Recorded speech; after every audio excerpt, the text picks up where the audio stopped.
High in the mountains of Garnet County, Montana, a piece of the Old West nestles in the forest. In its heyday, Garnet was home to more than 1,000 miners and their families who came here in search of gold. Those prosperous days are long gone, but its historical significance has not been forgotten.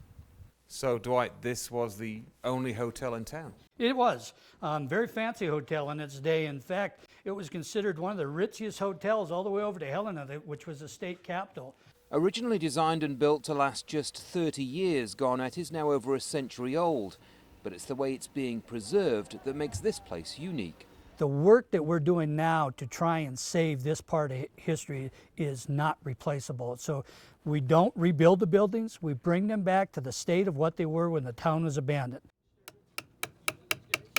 Officials call it arrested decay, and it means things here are held in a state of suspended animation. It's painstaking work that requires skilled carpenters and years of training. It's gratifying that way, for sure. And they're, just the look of the wood, you know, weathered wood like that, it's its own kind of beauty.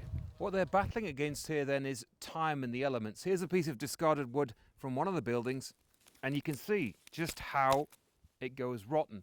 But just to give you an example of just how good the preservation is here, this outhouse behind me was worked on by carpenters for a week, and it looks exactly as it would have done in the 1860s.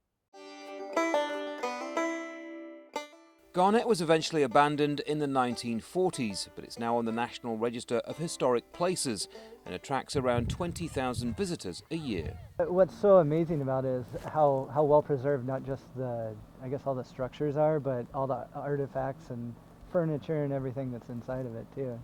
Yeah, there's so much. There's much more than I thought there'd be inside. Garnet is now recognized as one of the best preserved ghost towns in the US. But more importantly, it stands as a living museum to a bygone era.